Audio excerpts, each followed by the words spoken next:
Sebagai upaya penurunan angka stunting di Kabupaten Sumba Barat Daya, maka pada hari Senin 28 Maret 2022, pemerintah Kabupaten Sumba Barat Daya menyelenggarakan kegiatan pendampingan dan koordinasi percepatan penurunan stunting serta rembuk stunting di Kecamatan Wejawa Selatan. Kegiatan dimaksud dibuka langsung oleh Bupati Sumba Barat Daya, Dr. Cornelius Kodimeto.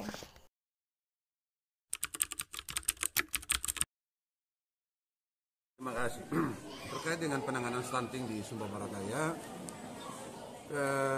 kami tidak mengenal kata kecamatan tertinggi. Kami mengenal kabupaten. Bahwa SBD terkategori kabupaten yang tertinggi angka stuntingnya di Provinsi Nusa Tenggara Timur. Bertolak dari posisi Kabupaten Sumba Barat Daya bahwa berada pada memiliki angka stunting tertinggi, Pemda melalui kewenangan yang ada itu pertama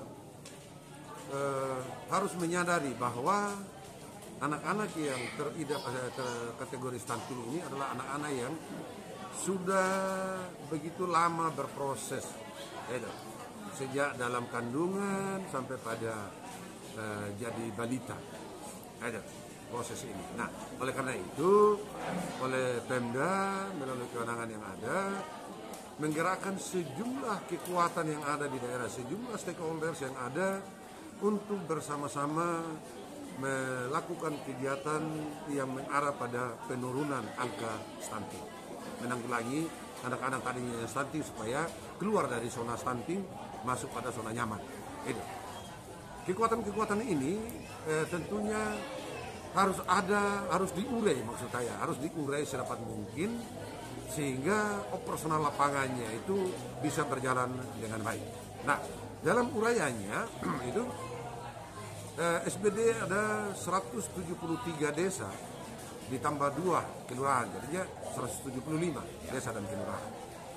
Aparat di tingkat desa dengan sejumlah kekuatan yang ada di tingkat desa, seperti yang saya sempat urai dalam kerapatan selama ini, bahwa di sana ada pertama itu kepala desa dengan sejumlah perangkatnya, itu sekretaris desa, KAUR atau seksi, itu ada kepala dusun, ada ketua RW, ada ketua RT, lalu ada BPD, ada LPM, ada tim penggerak PKK tingkat desa dengan sejumlah pokja-pogjanya, ada kader-kader, baik kader kesehatan, kader gizi, kader KB, itu ada pendamping-pendamping dari program dari kegiatan lainnya, misalnya PKH, itu BLT, itu sejumlah kekuatan itu ada di desa.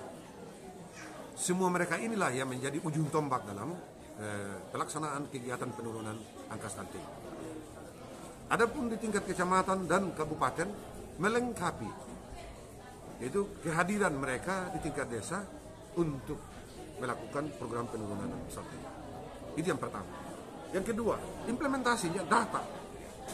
Data sudah kita miliki hasil timbang ukur pada bulan Februari kemarinnya, dan data itu akan menjadi pijakan dalam hal masing-masing desa untuk memanfaatkan data by name by address untuk memastikan tidak boleh ada yang terlewatkan dalam penanganannya.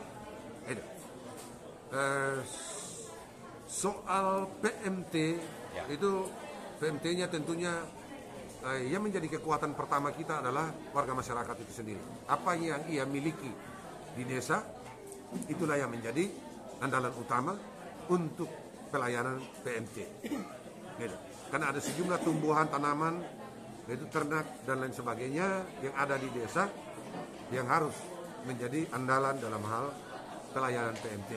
Disusul dengan bantuan-bantuan PMT yang datangnya dari banyak pihak, yaitu oleh pemerintah sendiri, oleh stakeholders lainnya dalam hal membantu meringankan dan mengatasi stunting itu sendiri melalui pelayanan PMT. Gitu, kira-kira demikian.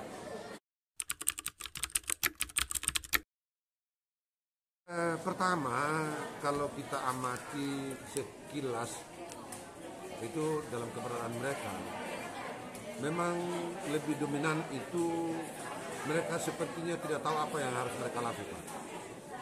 Beda terhadap keberadaan anak yang sudah dalam keadaan stunting, bahkan dirinya yang sedang dalam keadaan hamil. Beda. Nah, oleh karena itu butuh penampingan, butuh pencerahan kepada mereka supaya mereka mengenal bahwa stunting itu bukan berwujud benda, tapi berwujud kelakuan. Bagaimana menyikapi yang namanya kesehatan itu, baik sanitasi maupun makan minumnya, dan bagaimana untuk mempersiapkan sejumlah hal yang menjadi kebutuhannya untuk bisa itu mengatasi yang namanya stunting. Rata-rata menurut cermatan kami, mereka hanya tidak sadar bahwa mereka tidak tahu apa yang sedang mereka hadapi.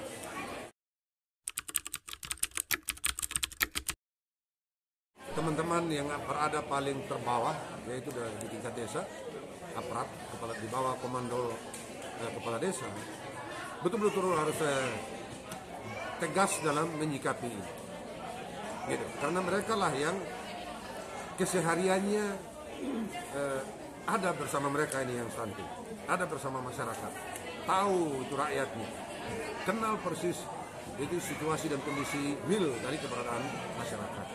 Oleh karena itu, aparat di tingkat desa dengan sejumlah stakeholder yang ada di tingkat desa itu betul-betul harus tegas itu dan sigap melakukan kegiatan penurunan stunting dengan memanfaatkan anggaran dana desa maupun anggaran dana desa, alokasi dana desa dengan baik sesuai dengan petunjuk. Terima kasih Bapak.